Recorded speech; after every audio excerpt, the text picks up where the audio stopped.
So, ladies and gentlemen, let me bring in my next guest. This is Dennis Bernstein of the fourthperiod.com, and if you want to follow Dennis, you can follow him at Dennis T. F as in Frank, P as in power play. Dennis, Mr. Bernstein, always a pleasure to have you here. First of all, before we get into how we fix the Kings, the Fourth Period, hockey's only lifestyle magazine. Correct. How are things going there? Talk to me. Fabulous. Claude Giroux is on the current cover. We'll have a King in the next issue, Dustin Brown.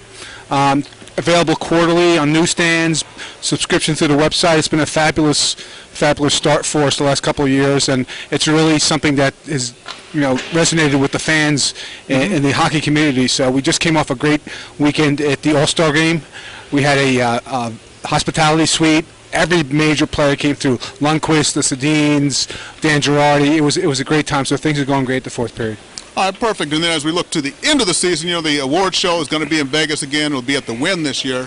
And I suspect you guys are going to be heavily involved in that as well. Yeah, we had 700 people come through the door in 90 minutes for our awards after party at the Palm. So I'm sure the same thing will happen at the Wynn. We're looking forward to that. Now we're kind of renowned as the in-place to be after events. So we'll definitely be doing something in June at the awards. All right, fantastic. So let's switch from June and go back in time to right now. Do we have these to? LA Kings. Yeah, and the worst part is the crowd here. The crowd is coming in. They want to get excited, but there's nothing really to get excited about right now. You saw the performance against Phoenix the other night, a 1-0 loss. A 1-0 loss here against Calgary. Of course, it's Mike Camilleri, a former King who came over recently to the Flames, gets the only goal, beats the Kings. You got to feel for Jonathan Quick at a certain point because he's played his behind off all season long. 934 save percentage. This is now the 10th time he has given up one goal, and the Kings have not converted that into 2 points. I think there's two MVPs in the organization. One is Jonathan Quick, and the other one is the marketing department for consistently selling out the building with a team that doesn't entertain. I think those are the two MVPs of the year. But, look, Quick is going to get a Vezina nomination. I would be shocked if he didn't get one, I think. And Lundqvist will probably win because he has more wins. His statistics are about the same. I think Jimmy Howard also get consideration. He's got a phenomenal leg as well. But Jonathan Quick is undoubtedly this team MVP. And you talk about trades with the team and whatnot. There's only one untouchable in the LA Kings. It's Jonathan Quick. I think anybody else at this point in time could be had because the big-time players who are making $5-6 million a year are not producing, and they've not been producing for a while. So it starts and ends with Jonathan Quick. And I think Darryl Sutter said in his post-game comments, his concern is more about his physical state than his mental state. He goes, he's as tough a player as I've ever coached. But when you have to play the guy every night, he's looking at 75 games. I mean, I don't know if Jonathan Bernier is back up to get 2 or 3 more games this season. So I think that's the bigger concern for Darryl Sutter. Is not that he has to be perfect every night almost, but that he's going to play every game. Right. Well, that's what happened we saw with Quick a couple of seasons ago, where he tended to wear down a little bit as the season went on. Obviously, he's working out like crazy. He's a big, strong, tough Absolutely kid. In better shape than 2 years ago. You look at not just the physical, but sometimes the mental toll that it takes to know that you just have to be so perfect every night.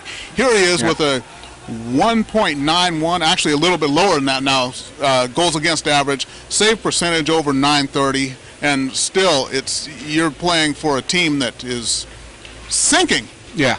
Well, you're playing that well, and the team is sinking. He'll never admit that this is stressful on him because the thing with Jonathan, though, is he's a perfectionist. So now when he drives home tonight, talking to the wife in the car, he's going to be reviewing that one goal that cost them the game. Not that it's his fault, but he is a perfectionist. He takes it very hard. He takes it to heart.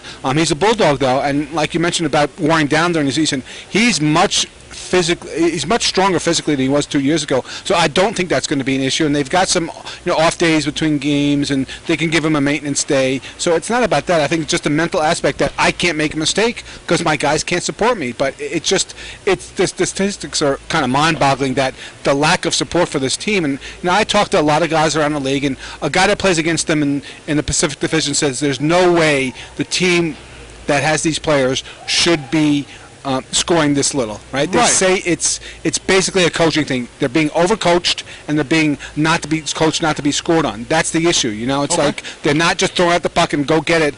This is a coaching issue, and you look at Daryl Sutter and you say, they needed a break from Terry Murray. If you didn't think that's the right solution, I think that they probably made the wrong choice in Daryl Sutter. He's a good man, knows the game very well, but he was 6 years away from the game. You can't play that style and win at the West, Charles. Well, that's the thing, and as I coined the phrase when I did my latest column for Examiner.com, and I was talking about the Kings, and I called it Sutter Puck, much as we had Marty Ball in the NFL with Marty Schottenheimer.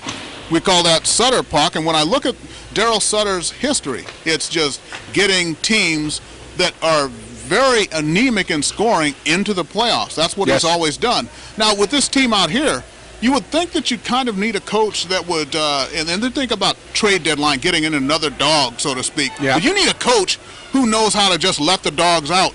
Well, right? there's a couple of things you can look at this way. You can't install a new system in season, right? So I get the part where Dean Lombardi says, I got to go with the same guy that understands this concept of what we've, bought into and keep that going for the year. And Dean said even when he replaced Darryl, he really didn't want to do it, but he thought that historically and statistically, guys like Stoll, guys like Penner would stand up. Now, you can go that route, or you can go the route of the Pittsburgh Penguins 3 years ago when Terrion had Crosby and Malkin and Stoll on the team and said, go dump the puck in, lay back and play a 1-3-1. Well, Geno Malkin said, I'm not doing that, so there's no way I'm doing it, right? So they whacked Michel Terrion, they brought in Danny Bosma, and the rest is history. So there's cases for both. You got to have a guy who will let him play and a guy who will coach, not necessarily his style or trying to impose his style, but you got to look at your roster and see what your roster is capable of. Going back to, there's many cases like this in sports. Back to the early 80s with the Lakers, Paul Westhead, who wanted to control the guys. They brought in Pat Riley. It's like, you know what? It's showtime. You got the horses. Go ahead and ride them. Well, but there's an issue here. I get that where you can come in and bring in a guy like Bilesman that says, let's run and gun. But here's the one issue, right? When you consistently draft players who are responsible two-way players and really don't have the foot speed to compete in the West, that's an issue, right? You can run and gun, but you look at the Kings' top six, there's no speed on this team. I mean, there's less speed now with Jordan Nolan and Dwight King on the team. That's an issue. If you're going to go out and run and gun with San Jose with this team, it's not going to happen. So that's why they have to play the one. I mean, Dean Lombardi has cast his lot on the rock-solid defensive system with really good goaltending. He's accomplished that, right? But there's another aspect of this game, it's goal scoring. And that's the issue. That's why Boston and Vancouver are great. They do have a great goaltender. Well, at least Boston does. They do have rock-solid defensemen, right? But they can score goals. So when Henrik Lundqvist whiffs on a puck in Madison Square Garden, Gaborik and Richards are going to get one to back him up. When Jimmy Howard misplays the puck behind the net, Pavel Datsyuk or Johan Franzen is going to make up for that mistake. Jonathan Quick does not have that luxury, and that's really the essence of what's happening in Los Angeles. Well, something needs to be done. And like I said, with their scoring, if they were middle of the pack, that would be fine. If they were maybe 15th, 16th, 17th, 18th in the league, but dead last in the league, and not by a little bit. No, not anymore. Yes. I mean, the next closest team has, 10 or 12 more goals than they do. So it's not a night by night and see if maybe they're creeping up in the overall goal scoring. They're dead last, and by a ways dead last. And Charles, you mentioned the statistic about Quick giving up a goal in 10 games, not winning those games. Add 12 goals to this team. Is that 6 wins? That puts them in the lead in the Pacific. So that's the problem. You have an airtight team, and the problem is, Charles, they're never out of a game. All the games they lose, the 2 games on this home stand, they're never out of the game. So what do? It's like, I wish they had 10 more goals, they'd be in first place. Rob Scuderi said that early in the season. I think even then he said, look, if we had 3 more goals, we'd be in first place. That's an issue, right? These guys have to step up. I don't know what to say other than, the Kopitar line owes the team a lot of money this last month. They have not done anything. I mean, even Sutter in the press conference tonight said, Mike Richards, since the 2 guys have been called up from Manchester, they're my best line. I mean, that's a slap in the face to Kopitar, Brown, and Williams. And he said, I can't make any changes because I have no other options to do. So I've got to keep those guys together. If those 3 guys who are the top line got to look at themselves in the mirror and what do I have to do to get the team going? Well, I don't know. It is a bit baffling, but you'd think with the talent on the team, it's got to be more frustrating for the team. And Also for the fans who are coming out here, they're still supporting them. But they're just... Oh, the fans are great here. There would be a huge parade if they have won here. The fans are great. They announced a price hike this week, which probably wasn't timed the best, right? It wasn't that much of a... But still, the timing wasn't good, and they don't play an entertaining brand of hockey. But, Charles, I mean, at some point, you got to let, your backup goaltender go if you're going to bring in a Jeff Carter. You got to let Jack Johnson go if you're going to bring in James Van Riemsdyk. It's gotten to that point where you can't, really rely on defense and goaltending and, an asset that can be replaced down the line for a score. This team does not have the skill nor the speed up front to contend in the West. They're 9th right now, and the Chargers are looking like a 9th-place team. Yeah, definitely. All right. Well, Mr. Bernstein, it's been a pleasure. And, we've got none other than the fantastic Mr. Matsuda waiting in the wings. Well, now the level's going to raise. Yeah, well, we don't know what I'm he's okay. I'm marginal, but now Gain's going to dial it up. He is, and we have no idea what he's going to say about Dean Lombardi. He's got a history there, so he's definitely not shy. So, Mr. Bernstein, always a pleasure, Charles. All Happy right, to be on. Fantastic, and I'll be there down with the 4th period. We'll be following you on Twitter as well.